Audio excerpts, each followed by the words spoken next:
আফগানিস্তান যেন এখন উৎসবের নগরী।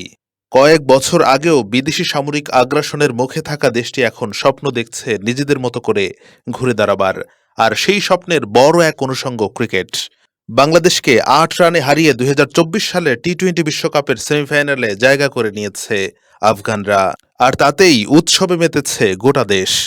যে দেশটি দশকের পর দশক ধরে যুদ্ধ সংঘাত আর ধ্বংসলীলার মধ্য দিয়ে অতিবাহিত করেছে, তারাই এখন উৎসবে মেতে উঠেছে টি-২০ ক্রিকেট বিশ্বকাপ নিয়ে, যা আসলে অনেকের কাছেই স্বপ্নের মতো। তারা এখন বিশ্ব জয় করার স্বপ্নও দেখতে শুরু করেছে। কারণ যুদ্ধবিধ্বস্ত দেশটিতে বিশ্বকাপ জিতে যে আফগানদের জিততে হবে আর মাত্র ২টি ম্যাচ।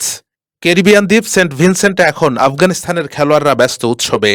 ঠিক একই সময়ে অনেকটা দূরে প্রখর সূর্যের তাপে দাঁড়িয়ে পড়ছিলেন আরও অনেকেই।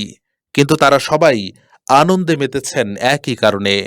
ক্রিকেট যেন কান্দাহার আর সেন্ট ভিনসেন্টকে যোগ করেছে একই টাইম ফ্রেমে। হোটেলে বা খোলা আকাশের নিচে দাঁড়িয়ে তারা দেখেছেন দেশের ইতিহাস গড়ার মুহূর্তটাকে। ইতিহাস গড়া এই জয়ের পর আফগান অধিনায়ক রশিদ খানের কণ্ঠেও শোনা গেছে দেশের মানুষের কথা। তিনি বলেন, আমরা ঘরের লোকদের খুশি করতে চেয়েছি, সবাই এটার জন্য কঠোর পরিশ্রম করেছি। আফগানিস্তানে এখন দারুণ উৎসব চলছে, আমাদের জন্য এটা অনেক বড় অর্জন। আফগানিস্তানে কেমন উৎসব চলছে তার ছোট্ট একটা নমুনা পাওয়া যায় আফগানিস্তান ক্রিকেট বোর্ডের এক্স হ্যান্ডেলে। কাবুল, কান্দাহার, খোস্ত, নানগর কিংবা জালালাবাদ সবখানেই কড়া রোদের নিচে দেখা মিলেছে আফগানিস্তান ক্রিকেটের সমর্থকদের। ভক্তদের ব্যাপক এই ভালোবাসাও আফগানিস্তানের ক্রিকেট দল ফিরিয়ে দিয়েছে দুহাত ভরে। আফগানিস্তান ক্রিকেট বোর্ড এসিবির প্রকাশ করা কয়েকটি ছবিতে দেখা যায় দেশের মানুষ আনন্দে আত্মহারা উদযাপন করছে দলের ঐতিহাসিক জয়। আফগানদের এমন জয়ের পর ওয়াসিম জাফর সবাইকে আহ্বান করেছেন এটিকে যেন অঘটন না বলা হয়, এতে বরং দলটিকে অসম্মান করা হবে। কারণ তার দল যোগ্য হিসেবেই সেমিফাইনালে উঠেছে। এর আগে যুব বিশ্বকাপে আফগানিস্তান সেমিফাইনাল খেলেছে। কিন্তু সিনিয়র পর্যায়ে ওয়ানডে হোক বা টি-২০ কোনো ফরম্যাটেই কোনো বিশ্বকাপের শেষ চারে এর আগে আফগানরা কখনোই খেলেনি।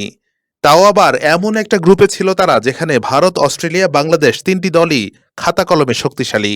এদের মধ্যে ভারত ছাড়া বাকি দুটো দলকেই সুপার ৮-এর মহারণে হারিয়েছিল রশিদ খানের দল। বাংলাদেশকে হারানোর আগে টি-২০ বিশ্বকাপের সুপার ৮-এ অস্ট্রেলিয়াকে ২১ রানে হারিয়েছে আফগানিস্তান, যা ছিল এবারের বিশ্বকাপের অন্যতম বড় অঘটন। যদিও আফগানরা ব্যাটে বলে আধিপত্য বিস্তার করেই ম্যাচ নিজেদের করে নিয়েছে, তবুও অস্ট্রেলিয়ার বিপক্ষে জয় বলে কথা। যাদের ঝুলিতে ৬টি বিশ্বকাপ ও একটি টি-২০ বিশ্বকাপ, তাদের হারানো চারটিখানি কথা নয়। এমনকি গ্রুপ পর্বে নিউজিল্যান্ডের মতো প্রথম সারির ক্রিকেট খেলুড়ে বিশ্বমানের দলকে হারিয়ে চমক দেখিয়েছিল আফগানরা।